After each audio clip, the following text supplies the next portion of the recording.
सिर ते साडियां जुत्तियां मार के सानू पुछदे भी है कि आनंद आया कि नहीं आया। ਸਾਡੇ ਇਹ ਕਨਸੈਪਟ ਹੀ ਹੈ ਨਹੀਂ ਅਸਲ 'ਚ ਹੱਕ ਦਾ, ਰਾਈਟ ਦਾ। ਉਦੋਂ ਕੈਪਟਨ ਅਮਰਿੰਦਰ ਸਿੰਘ ਨੇ ਕਈ ਗੱਲਾਂ ਕਰਤੀਆਂ ਸੀ 2017 'ਚ, ਘਰ ਘਰ ਨੌਕਰੀ ਦੇਵਾਂਗੇ ਕਿਵੇਂ, ਕੋਈ ਬਲੂ ਪ੍ਰਿੰਟ ਨਹੀਂ। ਆਕਸੀਜਨ ਦੇ ਬੈੱਡ, ਐਡੇ ਵੱਡੇ ਹਸਪਤਾਲ, ਦੋ ਗੌਰਮੈਂਟਾਂ ਦਾ ਪ੍ਰਬੰਧ ਹੋਣ ਦੇ ਬਾਵਜੂਦ ਲੋਕ ਕਿਵੇਂ ਮਰੇ ਨੇ ਸਭ ਦੇ ਸਾਹਮਣੇ ਹੈ। ਔਰ ਬਹੁਤ ਸਾਰੇ ਕਿਸਾਨ ਇਹ ਵੀ ਕਹਿੰਦੇ ਰਹੇ ਕਿ ਸਾਨੂੰ ਤੁਸੀਂ ਫਸਲਾਂ ਦਾ ਭਾਅ ਪੂਰਾ ਦੇ ਦਿਓ, ਸਾਡਾ ਰੇਟ ਪੂਰਾ ਦੇ ਦਿਓ, ਜੋ ਵੀ ਤੁਹਾਡਾ ਬਣਦਾ ਸਾਡੇ ਤੋਂ ਬਿੱਲ ਲੈ ਲਓ। ਉਹਨੂੰ ਰੇਟ ਨਹੀਂ ਪੂਰਾ ਦੇਣਾ, ਉਹਨੂੰ ਕਹਿਣਾ ਅਹਿਸਾਨ ਕਰਨਾ ਵੀ ਤੇਰੇ ਤੇ ਅਸੀਂ ਇਹ ਅਹਿਸਾਨ ਕਰ ਰਹੇ ਹਾਂ, ਜੇ ਬਾਕੀ ਚੀਜ਼ਾਂ ਜੋ ਮਰਜ਼ੀ ਹੈ। ਲੋਕ ਕਹਿੰਦੇ ਸਰਕਾਰ ਤੇ ਭਾਰੀ ਪੈਂਦੀ ਹੈ, ਸਾਡੇ ਤੇ ਤਾਂ ਭਾਰੀ ਪੈਂਦੀ ਨਹੀਂ। ਇੱਧਰ ਉੱਧਰ ਦੀ ਪੈਰਾਫੇਰੀ ਤੇ ਖੇਡਣਾ ਚਾਹੁੰਦੇ ਨੇ। ਜਿਹੜਾ ਮੇਨ ਗਰਾਊਂਡ ਹੈ ਜਿੱਥੇ ਸਮੱਸਿਆ ਪਈ ਹੋਈ ਹੈ, ਉਸ ਗਰਾਊਂਡ 'ਚ ਖੇਡਣ ਲਈ ਉਹ ਤਿਆਰ ਨਹੀਂ ਪੰਜਾਬ ਦੀਆਂ ਮੇਨ ਸਟ੍ਰੀਮ ਪਾਰਟੀਆਂ। ਇਹਦਾ ਮਤਲਬ ਘੱਟੋ ਘੱਟ 18,000 ਰੁਪਏ ਜਾਂ 24,000 ਰੁਪਏ ਦੀ ਆਮਦਨ ਦੀ ਗਰੰਟੀ ਕਰਨਾ ਗੌਰਮੈਂਟ ਦੀ ਜ਼ਿੰਮੇਵਾਰੀ ਹੋਣੀ ਚਾਹੀਦੀ ਹੈ। ਫਿਰ 5 ਪਾਣੀਆਂ ਦੀ ਧਰਤੀ ਬੰਜਰ ਹੋ ਜਾਊਗੀ, ਇਹ ਕਿਸੇ ਨੇ ਸੁਪਨੇ 'ਚ ਵੀ ਨਹੀਂ ਸੋਚਿਆ ਹੋਣਾ। ਕਬੂਤਰ ਬਿੱਲੀ ਨੂੰ ਦੇਖ ਕੇ ਅੱਖਾਂ ਬੰਦ ਕਰ ਲੈਂਦਾ, ਲੋਕਾਂ ਨੂੰ ਕਹਿੰਦੇ ਕਿ ਇਦਾਂ ਅੱਖਾਂ ਬੰਦ ਕਰ ਲਓ, ਮੁਸੀਬਤ ਜਿਹੜੀ ਉਹ ਟਲ ਜਾਏਗੀ। ਕਿਸੇ ਵੀ ਦੇਸ਼ ਦੇ ਵਿੱਚ ਇਹ ਠੀਕ ਹੈ ਅਮਰੀਕਾ ਵਰਗਾ ਸੈਟਅਪ ਨਹੀਂ, ਪਰ ਤੁਸੀਂ ਆਪਦਾ ਸੰਵਿਧਾਨ ਤਾਂ ਲਾਗੂ ਕਰੋਗੇ ਨਾ, ਆਪਦਾ ਕਾਨੂੰਨ ਤਾਂ ਲਾਗੂ ਕਰੋਗੇ ਕਿ ਉਹਨੂੰ ਵੀ ਧੱਜੀਆਂ ਉਡਾ ਦੋਗੇ। ਜੇ ਇਦਾਂ ਕਰ ਦਿੱਤਾ ਤੇ ਸਾਡੇ ਨੇਤਾ ਜੀ ਫਿਰ ਚੈੱਕ ਕਿੱਦਾਂ ਵੱਢਣਗੇ ਪੰਚਾਇਤਾਂ ਨੂੰ। ਉਹ ਬੰਦਾ ਕਹਿੰਦਾ ਮੈਨੂੰ ਬਿਠਾਓ, ਮੈਂ ਸੋਨੇ ਦਾ ਮੈਂ ਸਭ ਕੁਝ ਕਰ ਦੂੰਗਾ। ਭਾਈ ਸਾਹਿਬ ਤੇਰੀ ਲੋੜ ਨਹੀਂ ਹੈ, ਸਿਸਟਮ ਬਣਾਓ। ਸਾਲ 2022 ਨੂੰ ਲੈ ਕੇ ਸਿਆਸੀ ਪਾਰਟੀਆਂ ਨੇ ਆਪਣੀਆਂ ਤਿਆਰੀਆਂ ਆਰੰਭ ਦਿੱਤੀਆਂ। ਤਿਆਰੀਆਂ ਇਸ ਤਰੀਕੇ ਨਾਲ ਕੀਤੀਆਂ ਜਾ ਰਹੀਆਂ ਨੇ ਕਿ ਲੱਗਦਾ ਹੈ ਕਿ ਪੰਜਾਬ ਦੀ ਤੇ ਪੰਜਾਬੀਆਂ ਦੀ ਫਿਕਰ ਤਾਂ ਨਹੀਂ ਹੈ, ਪਰ ਇਸ ਗੱਲ ਦੀ ਫਿਕਰ ਜ਼ਰੂਰ ਹੈ ਕਿ ਸਾਨੂੰ ਕੁਰਸੀ ਕਿਵੇਂ ਮਿਲੇਗੀ ਤੇ ਕੁਰਸੀ ਹਾਸਲ ਕਰਨ ਲਈ ਮੁਫਤ ਦੇ ਵਿੱਚ ਆ ਦਿੱਤਾ ਜਾਏਗਾ, ਮੁਫਤ ਦੇ ਵਿੱਚ ਉਹ ਦਿੱਤਾ ਜਾਏਗਾ। ਇਦਾਂ ਦੇ ਐਲਾਨ ਹੋਣੇ ਸ਼ੁਰੂ ਹੋ ਗਏ ਨੇ। ਆਮ ਆਦਮੀ ਪਾਰਟੀ ਨੇ ਵੀ ਇਸ ਸਮੇਂ ਐਲਾਨ ਕੀਤਾ ਹੈ ਕਿ ਜੇ ਉਹ ਸੱਤਾ ਦੇ ਵਿੱਚ ਆਉਂਦੇ ਨੇ ਤਾਂ ਪੰਜਾਬ ਦੇ ਵਿੱਚ 200 ਯੂਨਿਟ ਮੁਫਤ ਬਿਜਲੀ ਦਿੱਤੀ ਜਾਏਗੀ, 400 ਯੂਨਿਟ ਤੱਕ 50% ਦੀ ਸਬਸਿਡੀ ਦਿੱਤੀ ਜਾਏਗੀ। ਉਹਦੇ ਤੋਂ ਬਾਅਦ ਭਾਅ ਬੜੇ ਸੀਮਤ ਜਿਹੇ ਰੱਖੇ ਜਾਣਗੇ। ਪਰ ਇਹ ਮੁਫਤ ਦੀ ਬਿਜਲੀ ਪੰਜਾਬ ਦੇ ਲੋਕਾਂ ਨੂੰ ਸੱਚਿਓ ਹੀ ਮੁਫਤ 'ਚ ਪੈ ਰਹੀ ਹੈ, ਜਿਵੇਂ ਪਹਿਲਾਂ ਵੀ ਕਿਸਾਨਾਂ ਨੂੰ ਦਿੱਤੀ ਜਾਂਦੀ ਹੈ ਜਾਂ ਦਲਿਤ ਪਰਿਵਾਰਾਂ ਨੂੰ ਕੁਝ ਦਿੱਤੀ ਜਾਂਦੀ ਹੈ, ਜਾਂ ਫਿਰ ਇਹ ਮੁਫਤ ਦੀ ਬਿਜਲੀ ਸਾਨੂੰ ਬਹੁਤ ਜ਼ਿਆਦਾ ਮਹਿੰਗੀ ਪੈ ਰਹੀ ਹੈ? ਇਹ ਸਵਾਲ ਬਹੁਤ ਗੰਭੀਰ ਹੈ ਔਰ ਇਸ ਸਵਾਲ ਦਾ ਜਵਾਬ ਆਪਾਂ ਲਵਾਂਗੇ। ਇਸ ਵੇਲੇ ਸਾਡੇ ਨਾਲ ਮੌਜੂਦ ਨੇ ਸੀਨੀਅਰ ਪੱਤਰਕਾਰ ਹਮੀਰ ਸਿੰਘ ਜੀ। ਪਹਿਲਾਂ ਤਾਂ ਹਮੀਰ ਸਿੰਘ ਜੀ ਜੀ ਆਇਆਂ ਕਹਿੰਦੇ ਟੀਵੀ ਪੰਜਾਬ ਜੀ ਸ਼ੁਕਰੀਆ ਜੀ। ਮੈਂ ਉਹੀ ਸਵਾਲ ਕਿ ਇਹ ਮੁਫਤ ਦੀ ਪੋਲਿਟਿਕਸ ਜਿਹੜੀ ਹੈ, ਹਾਲਾਂਕਿ ਬਹੁਤ ਸਾਰੇ ਲੋਕ ਇਹ ਵੀ ਕਹਿ ਸਕਦੇ ਆ ਕਿ ਭਾਈ ਜੇ ਕਿਸੇ ਗਰੀਬ ਗੁਰਬੇ ਨੂੰ ਕੁਝ ਮਿਲਦਾ ਹੈ ਸਰਕਾਰਾਂ ਵੱਲੋਂ, ਵੈਸੇ ਤਾਂ ਕੁਝ ਦਿੰਦੀਆਂ ਨਹੀਂ, ਪਰ ਜੇ ਮਿਲਦਾ ਤੇ ਸਾਨੂੰ ਕਿਉਂ ਢਿੱਡ ਪੀੜ ਹੁੰਦੀ ਹੈ, ਸਿੱਧਾ ਜਿਹਾ ਸ਼ਬਦ ਇੱਦਾਂ ਦਾ ਵਰਤਿਆ ਜਾ ਸਕਦਾ। ਪਰ ਉਹ ਮੁਫਤ ਦੀ ਚੀਜ਼ ਕੀ ਸੱਚੀ ਹੀ ਸਾਨੂੰ ਮੁਫਤ ਦੇ ਵਿੱਚ ਮਿਲ ਰਹੀ ਹੈ, ਜਾਂ ਉਹਦੇ ਵਾਸਤੇ ਸਾਨੂੰ ਇੱਕ ਬਹੁਤ ਵੱਡੀ ਕੀਮਤ ਚੁਕਾਉਣੀ ਪੈਂਦੀ ਹੈ ਜਿਹਦੇ ਬਾਰੇ ਸਾਨੂੰ ਨਹੀਂ ਪਤਾ, ਸਰਕਾਰਾਂ ਜਾਣਦੀਆਂ ਨੇ। ਤੇ ਉਹ ਕਹਿੰਦੇ ਉਹਨੇ ਪੰਜਾਬੀ 'ਚ ਠੇਠ ਸ਼ਬਦਾਂ ਦੇ ਵਿੱਚ ਸਾਡਾ ਹੀ ਸਿਰ ਤੇ ਸਾਡੀਆਂ ਜੁੱਤੀਆਂ ਮਾਰ ਕੇ ਸਾਨੂੰ ਪੁੱਛਦੇ ਵੀ ਆ ਕਿ ਆਨੰਦ ਆਇਆ ਕਿ ਨਹੀਂ ਆਇਆ। ਅਸਲ ਦੇ ਵਿੱਚ ਇਹਦੇ 'ਚ ਦੋ ਗੱਲਾਂ ਕਨਸੈਪਟ ਦੇ ਤੌਰ ਤੇ, ਧਾਰਨਾ ਦੇ ਤੌਰ ਤੇ ਵਖਰੇਵੇਂ ਕਰਨ ਦੀ ਲੋੜ ਹੈ। ਇੱਕ ਗੱਲ ਤਾਂ ਇਹ ਹੈ ਕਿ ਇਹਦਾ ਮਤਲਬ ਮੁਫਤ ਦੀਆਂ ਚੀਜ਼ਾਂ ਤਾਂ ਚੱਲਦੀਆਂ ਨੇ, ਇਸ ਪੱਧਰ ਦੀਆਂ ਚੀਜ਼ਾਂ, ਕਿਉਂਕਿ ਅਜੇ ਵੀ ਬਹੁਤ ਵੱਡੇ ਪੱਧਰ ਤੇ ਗਰੀਬੀ ਹੈ। ਅਜੇ ਵੀ ਲੋਕਾਂ ਨੂੰ ਤੁਸੀਂ 70 72 73 ਸਾਲ ਜੋ ਵੀ ਹੋ ਗਏ ਨੇ, ਉਹਦੇ ਦੌਰਾਨ ਤੁਸੀਂ ਲੋਕਾਂ ਨੂੰ ਉਹ ਆਪਣੀ ਜ਼ਿੰਦਗੀ ਦੇ ਪ੍ਰਬੰਧ ਆਪ ਕਰਨ ਜੋਗੇ ਨਹੀਂ ਬਣਾਇਆ। ਹੁਣ ਇਹਦੇ 'ਚ ਦੋ ਤਰੀਕੇ ਨੇ। ਇੱਕ ਤਰੀਕਾ ਕਿ ਗੌਰਮੈਂਟਾਂ ਸੋਸ਼ਲ ਸਿਕਿਉਰਿਟੀ ਦਾ ਇੱਕ ਨੈਟਵਰਕ ਬਣਦੀਆਂ ਨੇ, ਇੱਕ ਪਾਲਿਸੀ ਕ੍ਰੀਏਟ ਕਰਦੀਆਂ ਨੇ ਕਿ ਜਿਹੜਾ ਵੀ ਬੰਦਾ ਗਰੀਬੀ ਦੀ ਰੇਖਾ ਤੋਂ ਹੇਠਾਂ ਇੰਨਾ ਰਹਿ ਜਾਊਗਾ ਜਾਂ ਰਹਿ ਜਾਊਗਾ, ਉਹਦੇ ਲਈ ਰਾਈਟ ਦੇ ਤੌਰ ਤੇ, ਹੱਕ ਦੇ ਤੌਰ ਤੇ, ਸੰਵਿਧਾਨਕ ਹੱਕ ਦੇ ਤੌਰ ਤੇ ਆਹ ਚੀਜ਼ਾਂ ਕਰਨਾ ਗੌਰਮੈਂਟ ਦੀ ਜ਼ਿੰਮੇਵਾਰੀ ਹੋਏਗੀ। ਜਿਵੇਂ ਕਿਸੇ ਦਾ ਬੱਚਾ ਪੜ੍ਹਨ ਤੋਂ ਨਹੀਂ ਰਹੇਗਾ, ਗੌਰਮੈਂਟ ਦੀ ਜ਼ਿੰਮੇਵਾਰੀ ਹੈ। ਜੇ ਇਲਾਜ ਲਈ ਪੈਸਾ ਨਹੀਂ ਤਾਂ ਇਲਾਜ ਦਾ ਪ੍ਰਬੰਧ ਕਰਨਾ ਗੌਰਮੈਂਟ ਦੀ ਜ਼ਿੰਮੇਵਾਰੀ ਹੋਏਗੀ। ਜੇ ਬੰਦਾ ਬੇਰੁਜ਼ਗਾਰ, ਰੁਜ਼ਗਾਰ ਨਹੀਂ ਦੇ ਸਕਦੇ ਤਾਂ ਇੱਕ ਮਿਨੀਮਮ ਲੈਵਲ ਦਾ ਜੀਵਨ ਜਿਉਣ ਜੋਗਾ ਬੇਰੁਜ਼ਗਾਰੀ ਭੱਤਾ ਦੇਣਾ ਪਏਗਾ ਗੌਰਮੈਂਟ ਨੂੰ। ਉਹ ਸਾਰੀਆਂ ਜਿਹੜੀਆਂ ਚੀਜ਼ਾਂ ਸਾਡੇ ਸਾਹਮਣੇ ਦਿਖਾਈ ਦਿੰਦੀਆਂ ਨੇ। ਸਾਡੇ ਇਹ ਕਨਸੈਪਟ ਹੀ ਹੈ ਨਹੀਂ ਅਸਲ 'ਚ ਹੱਕ ਦਾ, ਰਾਈਟ ਦਾ, ਤੇ ਸਾਡੇ ਖੈਰਾਤ ਦਾ ਕਿ ਉਹ ਵੀ ਵੋਟਾਂ ਦੇ ਨੇੜੇ ਆ ਕੇ, ਉਹਦੇ ਤੋਂ ਬਿਨਾਂ ਕੋਈ ਨਹੀਂ ਹੈ। ਉਹਦੇ ਨੇੜੇ ਆ ਕੇ ਫਿਰ ਇੱਕ ਦੌੜ ਲੱਗਦੀ ਹੈ ਸਰਕਾਰੀ ਖਜ਼ਾਨੇ 'ਚੋਂ ਕਰਪਸ਼ਨ ਦੀ। ਮਤਲਬ ਕਰਪਸ਼ਨ ਇੱਕ ਤਾਂ ਵੈਸੇ ਵੀ ਹੈ, ਇੱਕ ਇਹ ਆਉਂਦਾ ਵੀ ਆਪਾਂ ਐਲਾਨ ਹੀ ਕਰਨਾ ਸਰਕਾਰੀ ਖਜ਼ਾਨੇ 'ਚੋਂ ਕਰ ਦਾਂਗੇ, ਉਹ ਵੀ ਪੂਰੀ ਨਹੀਂ ਹੁੰਦੀ। ਜੇ ਜਿਹੜੀ ਦਸ਼ਾ ਦੇ ਤੌਰ ਤੇ ਜੇ ਆਪਾਂ ਪਿਛਲੀਆਂ ਚੀਜ਼ਾਂ ਦੇਖਦੇ ਹਾਂ, ਸਪੋਜ਼ ਕਰੋ ਕੈਪਟਨ ਅਮਰਿੰਦਰ ਸਿੰਘ ਨੇ ਕਈ ਗੱਲਾਂ ਕਰਤੀਆਂ ਸੀ ਉਦੋਂ 2017 'ਚ, ਘਰ ਘਰ ਨੌਕਰੀ ਦੇਵਾਂਗੇ ਕਿਵੇਂ, ਕੋਈ ਬਲੂ ਪ੍ਰਿੰਟ ਨਹੀਂ, ਕਿੱਥੋਂ ਰੁਜ਼ਗਾਰ ਪੈਦਾ ਹੋ, ਰੁਜ਼ਗਾਰ ਅੱਜ ਕੱਲ੍ਹ ਪੈਦਾ ਹੀ ਨਹੀਂ ਹੋ ਰਿਹਾ, ਨਸ਼ਾ 4 ਹਫ਼ਤਿਆਂ 'ਚ ਲੱਕ ਤੋੜ ਦਾਂਗੇ, ਗੁਰੂ ਗ੍ਰੰਥ ਸਾਹਿਬ ਵਾਲਿਆਂ ਨੂੰ ਫੜ ਕੇ ਅੰਦਰ ਕਰ ਦਾਂਗੇ, ਕਿਸਾਨਾਂ ਦਾ ਸਮੁੱਚਾ ਕਰਜ਼ਾ ਮਾਫ ਕਰ ਦਾਂਗੇ, ਜਿਹਦੇ 'ਚ 31 ਮਾਰਚ 2017 ਤੱਕ ਦੀ ਜਿਹੜੀ ਡੈਡਲਾਈਨ ਸੀ ਉਦੋਂ ਵੀ 73,777 ਕਰੋੜ ਰੁਪਏ 70 ਕਰੋੜ ਰੁਪਇਆ ਸੀ, ਤੇ ਮਾਫ ਕਿੰਨਾ ਹੋਇਆ 4620। ਤੇ ਹੁਣ ਆਮ ਆਦਮੀ ਪਾਰਟੀ ਇੱਕ ਨਵੇਂ ਵਰਤਾਰੇ ਦੇ ਰੂਪ ਦੇ ਵਿੱਚ ਆਈ, ਮਤਲਬ ਉਹ ਇਹ ਕਹਿੰਦੇ ਨੇ ਪਹਿਲਾਂ ਵੀ ਉਹਨਾਂ ਨੇ 17 'ਚ ਇਹ ਕਿਹਾ ਸੀ ਸਾਡੇ ਕੋਲ ਹਰ ਚੀਜ਼ ਦਾ ਹੱਲ ਹੈ, ਅਸੀਂ ਦਿੱਲੀ ਮਾਡਲ ਦਾ। ਦਿੱਲੀ ਕੀ ਹੈ? ਦਿੱਲੀ ਇੱਕ ਸਿਟੀ ਸਟੇਟ ਹੈ, ਦਿੱਲੀ ਦੀ ਕੋਈ ਬੈਕਗਰਾਉਂਡ ਨਹੀਂ ਉਸ ਲੈਵਲ ਦੀ ਹਿਸਟੋਰੀਕਲ, ਨਾ ਕੋਈ ਕੰਪਲੀਕੇਸ਼ਨ ਜੋ ਉਸ ਲੈਵਲ ਦੀਆਂ ਨੇ। ਰੈਵਨਿਊ ਸਰਪਲਸ ਸਟੇਟ ਦੇ ਤੌਰ ਤੇ ਜਾਣੀ ਜਾਂਦੀ ਹੈ ਕਿਉਂਕਿ ਨੈਸ਼ਨਲ ਕੈਪੀਟਲ ਹੈ, ਦੇਸ਼ ਦੀ ਰਾਜਧਾਨੀ ਹੈ, ਤੇ ਬਾਕੀ ਚੀਜ਼ਾਂ ਨੇ। ਤੇ ਪੰਜਾਬ ਨੂੰ ਦਿੱਲੀ ਮਾਡਲ ਤੁਸੀਂ ਕੀ ਕਹਿਣਾ ਚਾਹੁੰਦੇ ਹੋ?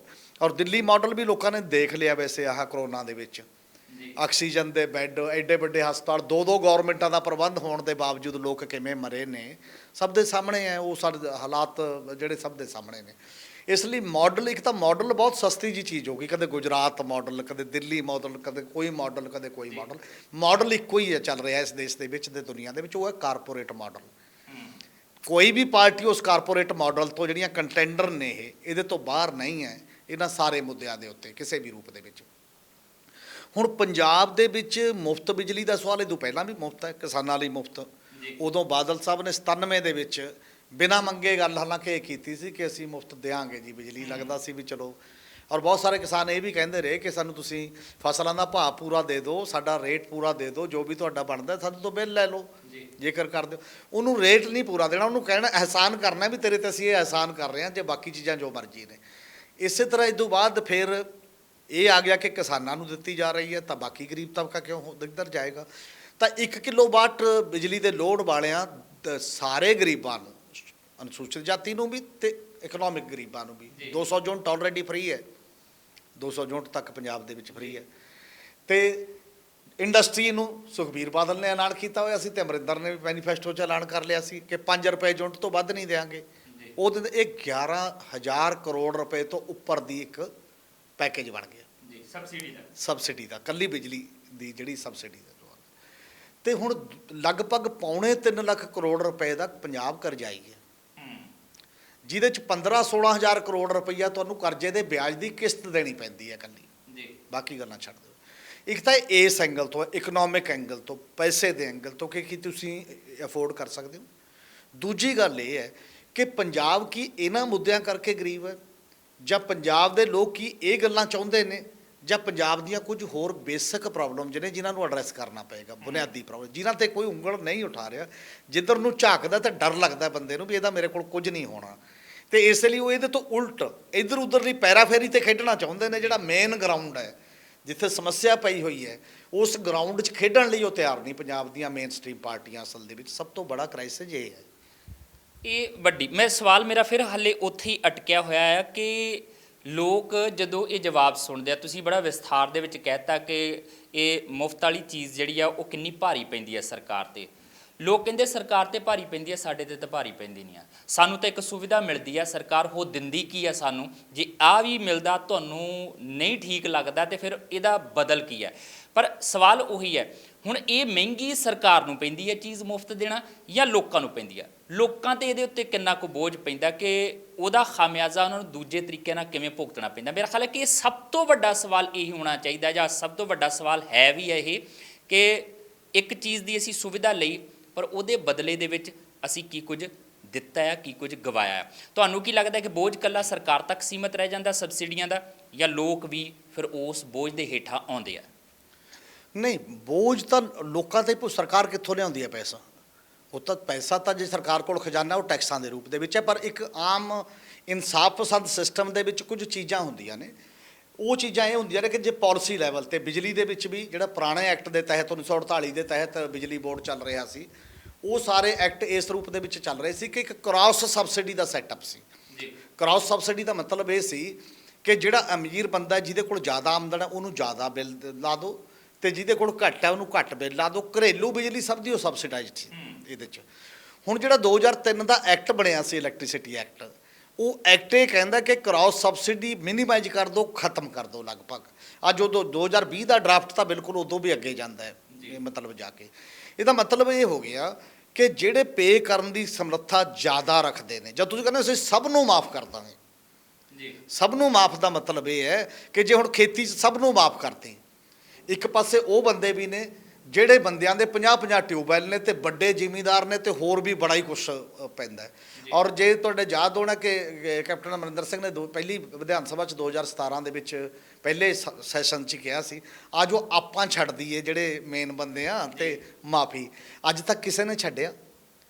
ਔਰ ਵੱਡੀ ਸਬਸਿਡੀ ਉਹਨਾਂ ਨੂੰ ਜਾ ਰਹੀ ਹੈ, ਵੱਡੀ ਸਬਸਿਡੀ ਉੱਥੇ ਤੱਕ ਨਹੀਂ ਜਾ ਰਹੀ ਜਿਹੜਾ ਆਮ ਕੋਈ ਗਰੀਬ ਆਦਮੀ ਆ ਜਾਂ ਜਿਹਨੂੰ ਸਬਸਿਡੀਆਂ ਦੇਣੀਆਂ ਪੈਂਦੀਆਂ ਨੇ। ਇਹ 'ਚ ਕੋਈ ਦੋ ਰਾਮਾ ਨਹੀਂ ਕਿ ਜਿਹੜਾ ਵਰਗ ਪਿੱਛੇ ਰਹਿ ਗਿਆ ਉਹਨੂੰ ਨਾਲ ਰਲਾਉਣ ਦੇ ਰਿਆਇਤ ਦੇਣੀ ਜ਼ਰੂਰੀ ਹੈ ਬਹੁਤ ਮਾਮਲਿਆਂ ਦੇ ਵਿੱਚ, ਪਰ ਕੇਵਲ ਉਹਨੂੰ ਵੋਟ ਦੇ ਨਾਲ ਅਹਿਸਾਨ ਦੇ ਰੂਪ ਦੇ ਵਿੱਚ ਦਿਓਗੇ ਜੇਕਰ ਜੀ, ਤਾਂ ਉਹ ਪੂਰੇ ਸਮਾਜ ਦਾ ਨੁਕਸਾਨ ਕਰਦਾ ਤੇ ਪੂਰੇ ਲੋਕਾਂ ਦੇ ਜੇਬਾਂ ਕੱਟਦਾ ਤੇ ਸਾਰੀਆਂ ਚੀਜ਼ਾਂ ਸਾਡੇ ਸਾਹਮਣੇ ਨੇ।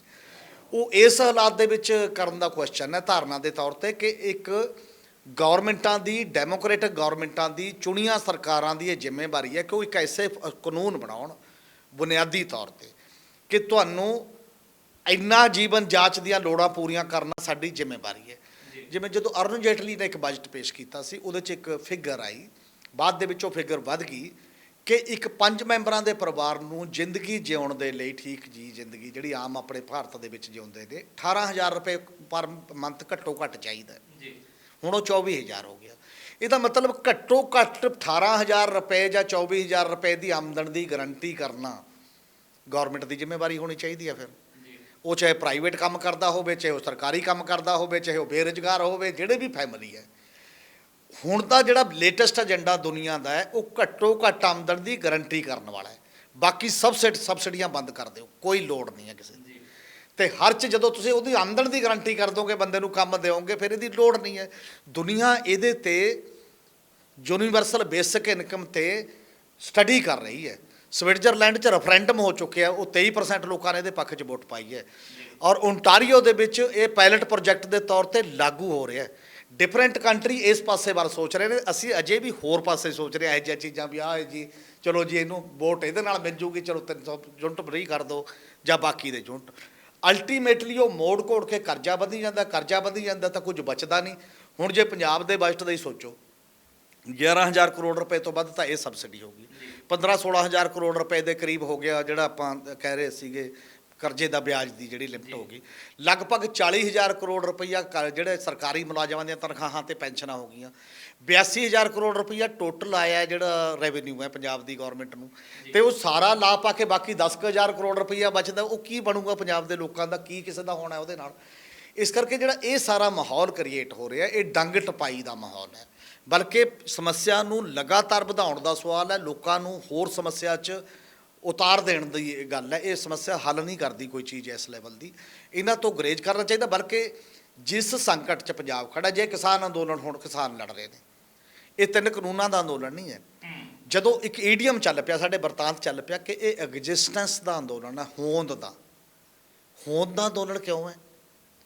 ਉਹਦਾ ਰੀਜਨ ਇਹ ਹੈ ਕਿ ਹੋਂਦ ਦਾ ਅੰਦੋਲਨ ਇਸ ਕਰਕੇ ਹੈ ਕਿ ਇੱਥੇ ਨਾ ਇਨਵਾਇਰਨਮੈਂਟਲੀ ਰਿਹਾ ਜਾ ਸਕਦਾ, ਨਾ ਇੱਥੇ ਖਾਦ ਖੁਰਾਕ ਦੇ ਤੌਰ ਤੇ ਰਿਹਾ ਜਾ ਸਕਦਾ, ਨਾ ਪੜ੍ਹਾਈ ਦਾ ਕੋਈ ਚੱਕਰ ਹੈ, ਨਾ ਕੋਈ ਹੋਰ ਹੈ। ਸਾਡੇ ਬੱਚੇ ਕਿਉਂ ਆਈਲੈਟਸ ਕਰਕੇ ਸਾਰੇ ਉੱਜੜ ਰਹੇ ਆ, ਪੰਜਾਬ ਬਾਹਰ ਜਾ ਰਹੇ ਨੇ? ਕਿਉਂਕਿ ਉਹਨਾਂ ਨੂੰ ਲੱਗਣ ਲੱਗ ਗਿਆ ਕਿ ਪੰਜਾਬ ਜਿਉਣ ਯੋਗ ਰਿਹਾ ਨਹੀਂ ਹੈ, ਇੱਥੇ ਸਾਡਾ ਕੋਈ ਭਵਿੱਖ ਨਹੀਂ ਹੈ ਤੇ ਸਾਨੂੰ ਕਿਤੇ ਜਾਣਾ ਚਾਹੀਦਾ, ਭੱਜ ਜਾਣਾ ਚਾਹੀਦਾ।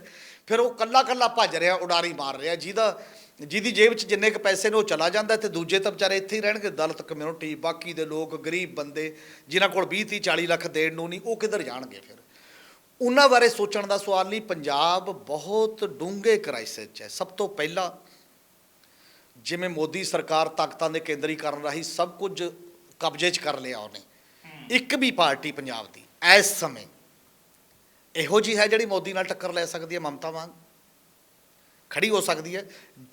ਲੈਫਟੀਨੈਂਟ ਗਵਰਨਰ ਨੂੰ ਦੇਤਾ, ਐਸੇ ਕਰੋਨਾ 'ਚ ਚੱਲਦੇ ਕਾਨੂੰਨ ਬਣਾਤਾ ਦਿੱਲੀ ਦੇ ਸਰਕਾਰ ਦਾ, ਦਿੱਲੀ ਦੀ ਸਰਕਾਰ ਨੂੰ ਹਰ ਆਪਣਾ ਫੈਸਲਾ ਉੱਥੇ ਭੇਜਣਾ ਪਊਗਾ ਲੈਫਟੀਨੈਂਟ ਗਵਰਨਰ ਕੋਲੇ। ਕੋਈ ਮੂਵਮੈਂਟ ਹੋਈ? ਧਾਰਾ 370 ਤਹਿਤ ਕਸ਼ਮੀਰ ਟੁੱਟਿਆ, ਆਮ ਆਦਮੀ ਪਾਰਟੀ ਨੇ, ਅਕਾਲੀ ਦਲ ਨੇ ਪੱਖ 'ਚ ਵੋਟ ਪਾਈ ਹੈ ਤੇ ਕਾਂਗਰਸ ਨੇ ਜਿਹੜੀ ਹੈ ਵਿੱਚ ਵਿਚਾਲਾ ਜਾ ਕੀਤਾ, ਅੱਧੇ ਵਾਕਆਊਟ ਕਰ ਗਏ ਤੇ ਅੱਧੇ ਕਾਂਗਰਸ ਟੁੱਟਣ ਦੇ ਕਿਨਾਰੇ ਪਹੁੰਚ ਗਈ ਸੀ।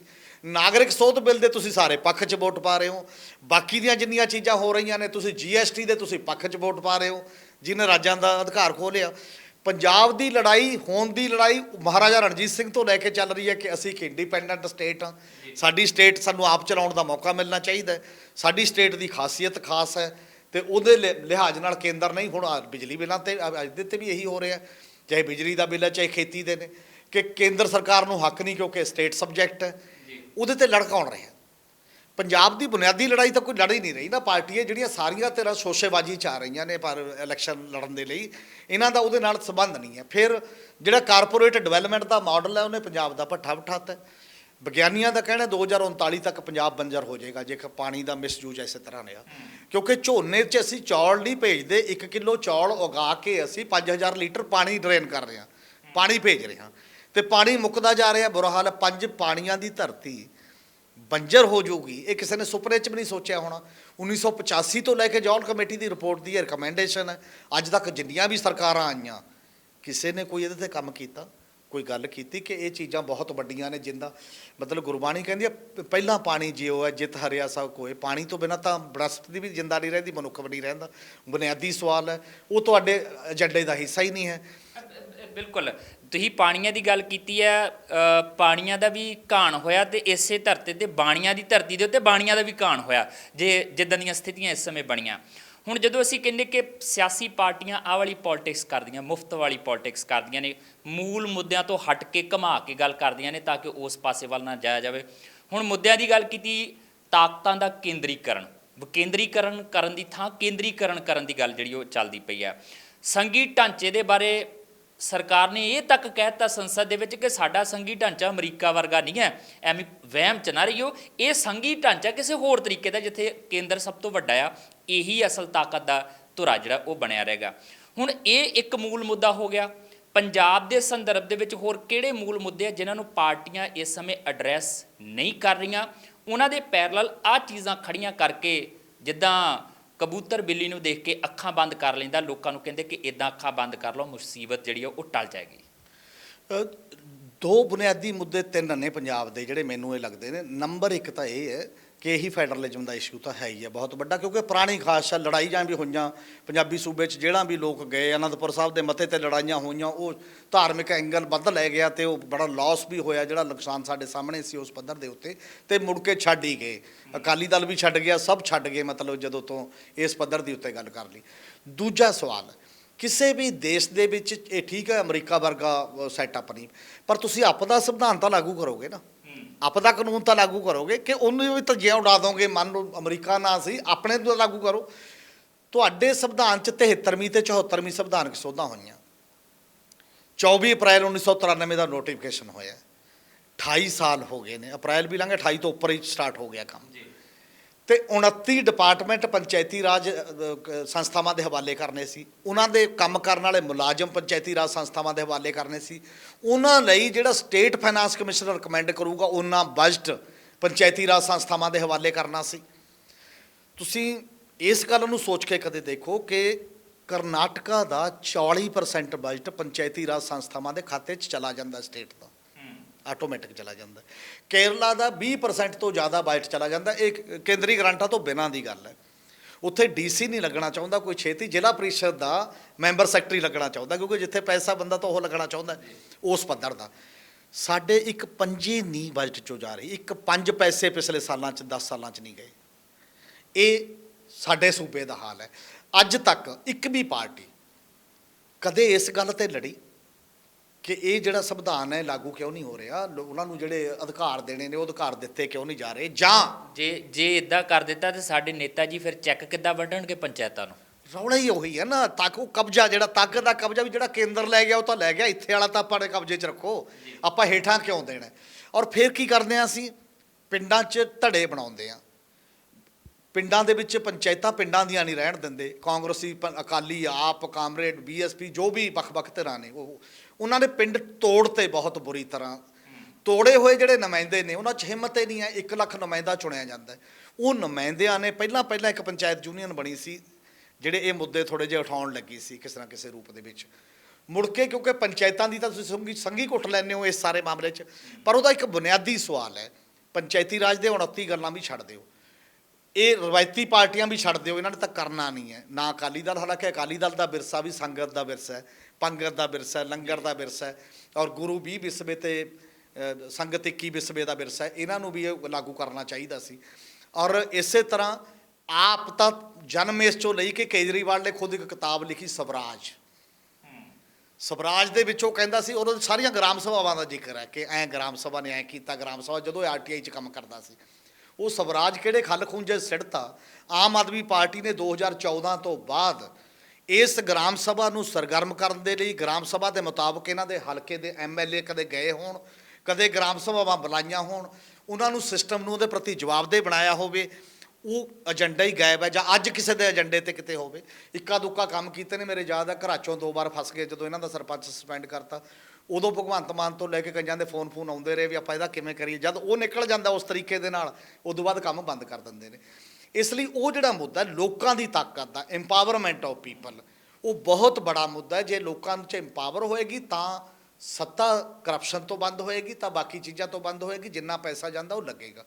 ਤੇ ਇੱਕ ਹੋਰ ਬੜਾ ਮੁੱਦਾ ਜਿਹੜਾ ਸ਼ਹਿਰਾਂ ਦੇ ਵਿੱਚ 74ਵੀਂ ਸੋਧ ਮੁਤਾਬਕ 18 ਡਿਪਾਰਟਮੈਂਟ ਨੇ ਜਿਹੜੇ ਸ਼ਹਿਰੀ ਲੋਕਲ ਬਾਡੀਜ਼ ਨੂੰ ਦੇਣੇ ਨੇ, ਟਰਾਂਸਫਰ ਕਰਨੇ ਨੇ। ਤੇ ਸਾਰੇ ਬੰਦੇ ਰਹੇ ਇੱਥੇ, ਨਵਜੋਤ ਸਿੱਧੂ ਤੋਂ ਲੈ ਕੇ ਸਾਰੇ ਰਹੇ ਨੇ। ਜਿਹੜਾ ਅੱਜ ਅਲਟਰਨੇਟਿਵ ਪੋਲੀਟਿਕਸ ਦੀ ਗੱਲ ਕਰਦਾ, ਉਹ ਘੱਟੋ ਘੱਟ ਲੋਕਲ ਬਾਡੀ ਸੀ, ਉਹਨੇ ਤਾਂ ਦੇ ਜਾਂਦਾ ਨਾ, ਜਾਂਦਾ ਜਾਂਦਾ ਸਾਲ 1.5 ਸਾਲ 'ਚ ਜੇ ਕੁਝ ਨਹੀਂ ਹੈ। ਉਹ ਬੰਦਾ ਕਹਿੰਦਾ ਮੈਨੂੰ ਬਿਠਾਓ, ਮੈਂ ਸੋਨੇ ਦਾ ਮੈਂ ਸਭ ਕੁਝ ਕਰ ਦੂੰਗਾ।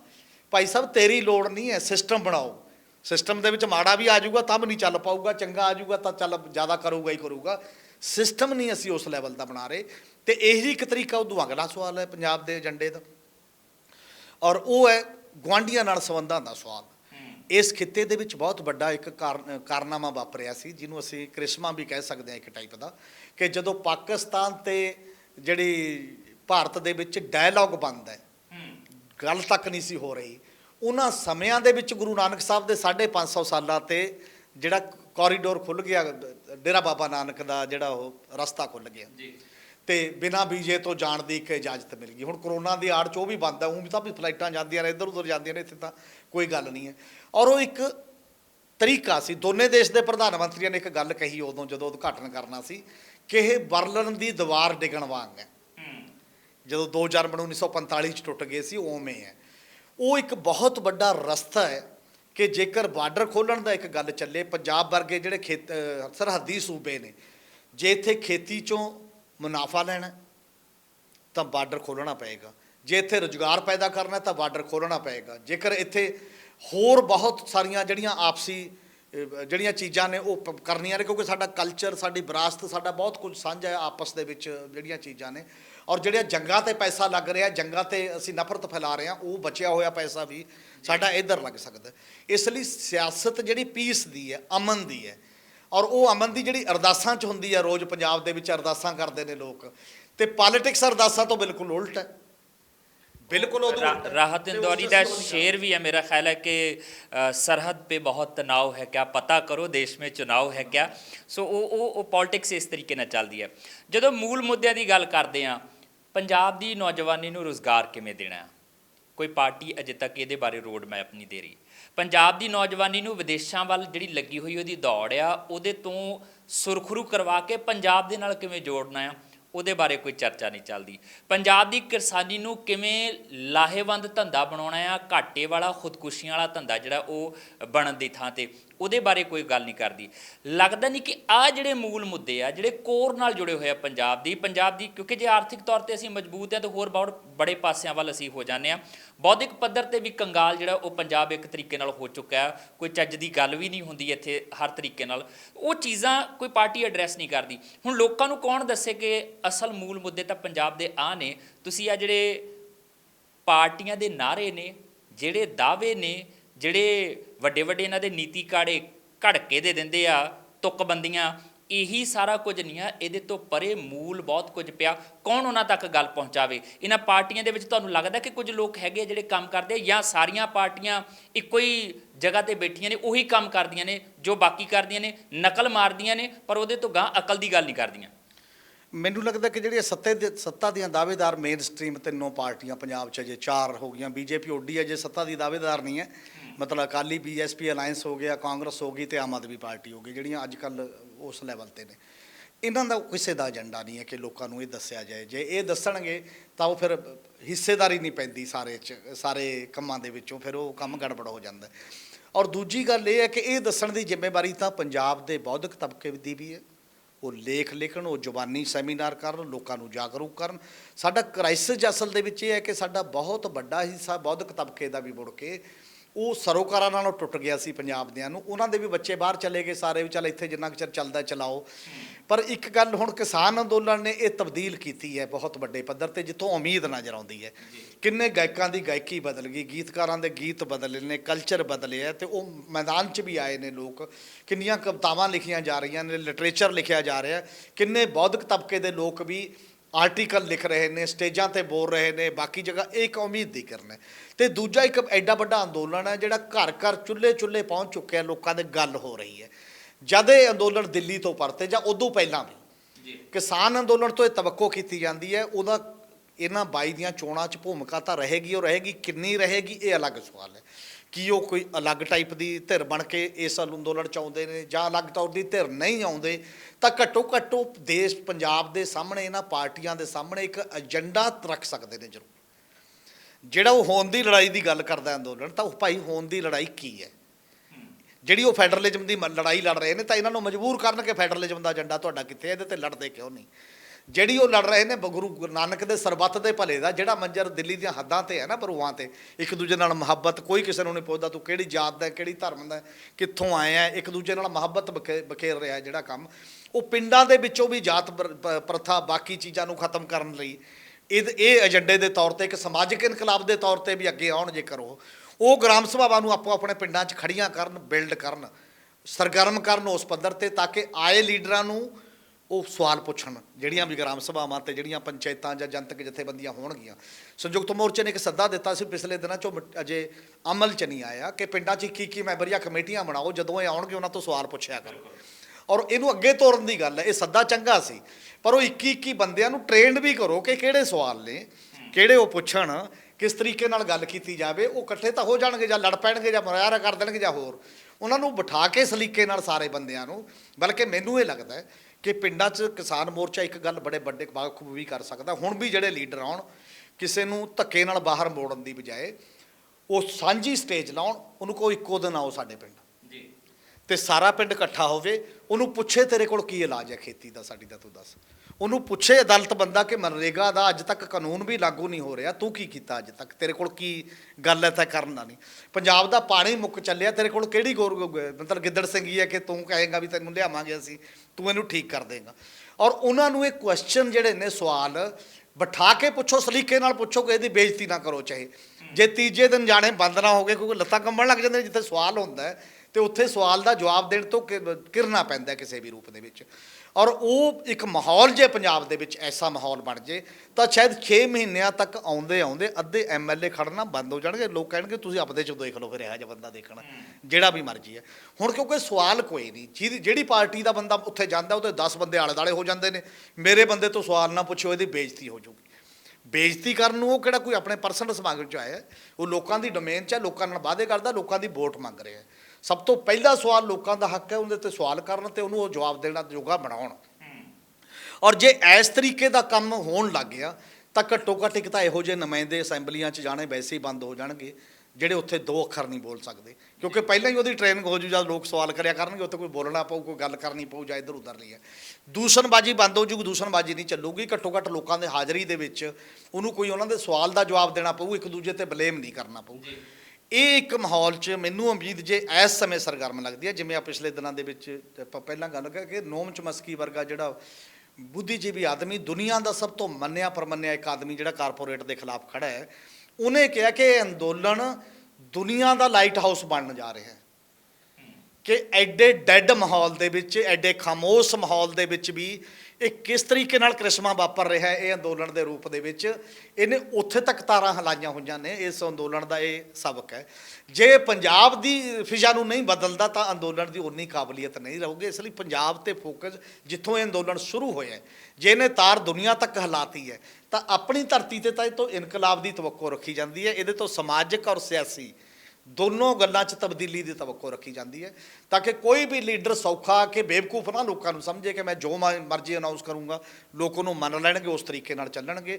ਮੇਰੀ ਇਸੇ ਲਈ ਮੈਨੂੰ ਇਹ ਅਪੀਲ ਹੈ, ਬਾਰ-ਬਾਰ ਅਸੀਂ 3 ਦਿਨ ਹੁਣ ਵੀ ਮੈਂ ਜਾ ਕੇ ਆਇਆ ਉੱਥੇ ਬਾਰਡਰ ਤੇ, ਸਾਰੇ ਲੀਡਰਾਂ ਨਾਲ ਵੀ, ਹੋਰਾਂ ਲੋਕਾਂ ਨਾਲ ਵੀ ਤੁਸੀਂ ਪੰਜਾਬ ਦੇ ਲੋਕ ਤੁਹਾਡੇ ਤੋਂ ਤਵੱਕੋ ਰੱਖਦੇ ਨੇ ਕਿ ਤੁਸੀਂ ਸੋਚੋ ਇਹਨਾਂ ਗੱਲਾਂ ਬਾਰੇ, ਸੋਚ ਕੇ ਕੀ ਕਰਨਾ ਜਿਹਦੇ ਨਾਲ ਅੰਦੋਲਨ ਮਜ਼ਬੂਤ ਰਹੇ। ਉਹਦੇ 'ਚ ਕੋਈ ਫੁੱਟ ਨਾ ਪਵੇ, ਕੁਝ ਨਹੀਂ, ਪਰ ਸਿਆਸਤ 'ਤੇ ਅਸਰ ਜ਼ਰੂਰ ਦਿਖਾਈ ਦੇਣਾ ਚਾਹੀਦਾ ਉੱਥੇ। ਜੇ ਇਸ ਡਰ 'ਚੋਂ ਐਂ ਬਹਿ ਗਏ ਕਿ ਆਪਾਂ ਨਹੀਂ ਜਾਣਾ, ਸਿਆਸਤ ਜਿੱਧਰ ਮਰਜ਼ੀ ਜਾਏ, ਇਹ ਐਂਗਲ ਨਹੀਂ ਫਿਰ ਚੱਲੂਗਾ। ਬਾਰ-ਬਾਰ ਐਡੇ ਵੱਡੇ ਅੰਦੋਲਨ ਨਹੀਂ ਪੈਦਾ ਹੁੰਦੇ, ਔਰ ਐਡੇ ਅੰਦੋਲਨਾਂ ਦੇ ਪਿੱਛੇ ਪਾਰਟੀਆਂ ਭੱਜੀਆਂ ਫਿਰਦੀਆਂ ਨੇ। ਹੁਣ ਪਾਰਟੀਆਂ ਨੂੰ ਇਹ ਲੱਗ ਰਿਹਾ, ਤੇ ਇਹੀ ਉਮੀਦ ਮੈਨੂੰ ਸਭ ਤੋਂ ਵੱਡੀ ਉਮੀਦ ਲੱਗਦੀ ਹੈ। ਉਮੀਦ, ਮੇਰਾ ਖਿਆਲ ਹੈ ਕਿ ਜੇ ਇੱਥੇ ਹੀ ਆਪਾਂ ਗੱਲ ਨੂੰ ਵਿਰਾਮ ਦਈਏ, ਵਰਨਾ ਇਹ ਵਿਸ਼ਾ ਐਡਾ ਵਿਸ਼ਾਲ ਹੈ ਕਿ ਗੱਲਬਾਤ ਸ਼ੁਰੂ ਕਰ ਲਈ। ਔਰ ਹਮੀਰ ਸਿੰਘ ਹੋਰਾਂ ਦੇ ਕੋਲ ਇੰਨਾ ਕੁਝ ਉਹਨਾਂ ਦੇ ਅੰਦਰ ਭਰਿਆ ਪਿਆ, ਇੰਨੀ ਕੁਝ ਜਾਣਕਾਰੀ ਹੈਗੀ ਹੈ ਕਿ ਇੱਕ ਅੱਧੇ ਘੰਟੇ ਦੀ ਇੰਟਰਵਿਊ ਦੇ ਵਿੱਚ ਉਹ ਸਾਰੀਆਂ ਗੱਲਾਂ ਸ਼ਾਇਦ ਨਹੀਂ ਪੂਰੀਆਂ ਪੈ ਸਕਦੀਆਂ। ਪਰ ਉਮੀਦ ਹੈ, ਇਸ ਅੰਦੋਲਨ ਦਾ ਕਰਕੇ ਉਮੀਦ ਹੈ, ਇਸ ਅੰਦੋਲਨ ਦਾ ਕਰਕੇ ਜਿਹੜੀ ਸਿਆਸੀ ਚੇਤਨਾ ਲੋਕਾਂ ਦੇ ਵਿੱਚ ਪੈਦਾ ਹੋਈ ਹੈ, ਉਹਦੇ ਤੋਂ ਉਮੀਦ ਹੈ ਕਿ ਭੜਕ ਜਿਹੜਾ ਹੋਏਗਾ ਉਹ ਥੋੜ੍ਹਾ ਠੀਕ ਹੋਏਗਾ। ਭੜਕ ਤੋਂ ਬਾਅਦ ਜਿਹੜੀ ਪਰਸੋਂ ਆਏਗੀ, ਨਰਸੋਂ ਆਏਗੀ, ਤੇ ਇੱਕ ਦਿਨ ਇਹੋ ਜਿਹਾ ਆਏਗਾ ਕਿ ਉਹ ਪੰਜਾਬ, ਜਿਸ ਪੰਜਾਬ ਦੀ ਤਵੱਕੋ ਅਸੀਂ ਰੱਖਦੇ ਹਾਂ, ਉਹ ਪੰਜਾਬ ਸੱਚਿਓ ਹੀ ਸਿਰਜਿਆ ਜਾਏਗਾ। ਤੇ ਸਾਡੇ ਲੋਕਾਂ ਦੀ ਸੋਚ ਸਿਰਫ ਮੁਫਤ ਬਿਜਲੀ ਤੱਕ ਨਹੀਂ ਰਹੇਗੀ। ਸਾਡੇ ਲੋਕਾਂ ਦੀ ਸੋਚ ਉਸ ਮੁਫਤ ਬਿਜਲੀ ਦੀ ਜਿੱਥੋਂ ਤਾਰ ਜੁੜਦੀ ਹੈ, ਜਿਹੜੇ ਪਾਵਰ ਗ੍ਰਿਡ ਨੇ, ਉਹਨਾਂ ਪਾਵਰ ਗ੍ਰਿਡਾਂ ਨੂੰ ਚਲਾਉਣ ਵਾਲੇ ਕਿਹੜੇ ਨੇ, ਉਹਨਾਂ ਥਰਮਲ ਪਲਾਂਟਾਂ ਨੂੰ ਖਰੀਦਣ ਵਾਲੇ ਕਿਹੜੇ ਨੇ, ਉਹਨਾਂ ਨਾਲ ਸਮਝੌਤੇ ਕਿਸ ਤਰੀਕੇ ਦੇ ਹੋਇਆ, ਜਦੋਂ ਉੱਥੋਂ ਤੱਕ ਸੋਚਣਾ ਸ਼ੁਰੂ ਕਰ ਦੇਣਗੇ ਤਾਂ ਮੇਰਾ ਖਿਆਲ ਹੈ ਕਿ ਆਪਣੇ ਆਪ ਪੰਜਾਬ ਰੌਸ਼ਨ ਹੁੰਦਾ ਨਜ਼ਰ ਆਏਗਾ। ਤੇ ਇਸੇ ਉਮੀਦ ਦੇ ਨਾਲ ਹਮੀਰ ਸਿੰਘ ਜੀ ਇਜਾਜ਼ਤ ਵੀ ਲਵਾਂਗੇ ਤੁਹਾਡੇ ਕੋਲ, ਪਰ ਮੈਨੂੰ ਪਤਾ ਹੈ ਕਿ ਜਿੰਨੀਆਂ ਮਰਜ਼ੀ ਮੈਂ ਗੱਲਾਂ ਕਰ ਲਵਾਂ, ਤੁਹਾਡੇ ਕੋਲ ਜਵਾਬਾਂ ਦੀ ਕਮੀ ਨਹੀਂ ਆ, ਜਵਾਬਾਂ ਦੇ ਵਿੱਚ ਤਰਕਾਂ ਦੀ ਕਮੀ ਨਹੀਂ ਆ, ਜਾਣਕਾਰੀ ਦੀ ਕਮੀ ਨਹੀਂ ਆ। ਪਰ ਹਰ ਗੱਲਬਾਤ ਦਾ ਮੈਨੂੰ ਲੱਗਦਾ ਕਿ ਇੱਕ ਥੋੜ੍ਹਾ ਜਿਹਾ ਵਿਰਾਮ ਰੱਖਣਾ ਚਾਹੀਦਾ। ਇਹ ਉਮੀਦ ਤੇ ਤੁਸੀਂ ਛੱਡੀ ਸੀ ਗੱਲ, ਮੈਂ ਵਿਰਾਮ ਇੱਥੇ ਹੀ ਲੈਣਾ ਚਾਹੁੰਦਾ। ਬਹੁਤ ਬਹੁਤ ਸ਼ੁਕਰੀਆ ਤੁਹਾਡੇ ਨਾਲ ਜੀ। ਸ਼ੁਕਰੀਆ ਜੀ। ਫਿਲਹਾਲ ਇੱਕ ਚੰਗੀ ਉਮੀਦ ਦੇ ਨਾਲ ਕਿ ਪੰਜਾਬ ਆਉਣ ਵਾਲੇ ਭਵਿੱਖ ਦੇ ਵਿੱਚ ਬਿਹਤਰ ਹੋਏਗਾ, ਕੱਲ੍ਹ ਬਿਹਤਰ ਹੋਏਗਾ, ਪਰਸੋਂ ਕੁਝ ਬਿਹਤਰੀਨ ਹੁੰਦਾ ਨਜ਼ਰ ਆਏਗਾ। ਤੇ ਇਹਦੇ ਨਾਲ ਜਿਹੜੇ ਤਵੱਕੋ ਰੱਖਦੇ ਆ ਪੰਜਾਬ ਤੋਂ ਕਿ ਇਹੋ ਜਿਹਾ ਪੰਜਾਬ ਹੋਣਾ ਚਾਹੀਦਾ, ਉੱਦਾਂ ਦਾ ਪੰਜਾਬ ਸਾਨੂੰ ਬਣਿਆ ਨਜ਼ਰ ਆਏਗਾ। ਲੋਕ ਸਿਆਸੀ ਤੌਰ 'ਤੇ ਚੇਤਨ ਹੋਣਗੇ ਤੇ ਸਿਆਸੀ ਪਾਰਟੀਆਂ ਨੂੰ ਵੀ ਚੇਤਨ ਲੋਕਾਂ ਦੇ ਸਾਹਮਣੇ ਸਾਬਤ ਸਬੂਤੇ ਵਾਅਦਿਆਂ ਦੇ ਨਾਲ ਤੇ ਸਾਬਤ ਸਬੂਤੇ ਕਦਮਾਂ ਨਾਲ ਜਾਣਾ ਪਏਗਾ, ਜਿਹਦਾ ਕਰਕੇ ਉਹ ਵੀ ਸਿਸਟਮ ਨੂੰ ਸੁਧਾਰਨ ਦਾ ਇੱਕ ਹਿੱਸਾ ਬਣਨਗੇ। ਇਹ ਉਮੀਦ ਅਸੀਂ ਰੱਖਦੇ ਹਾਂ। ਫਿਲਹਾਲ ਇਸੇ ਉਮੀਦ ਦੇ ਨਾਲ ਆਪਣੇ ਜਸਵੀਰ ਨੂੰ ਦਿਓ ਇਜਾਜ਼ਤ ਤੇ ਦੇਖਦੇ ਰਹੋ ਟੀਵੀ ਪੰਜਾਬ।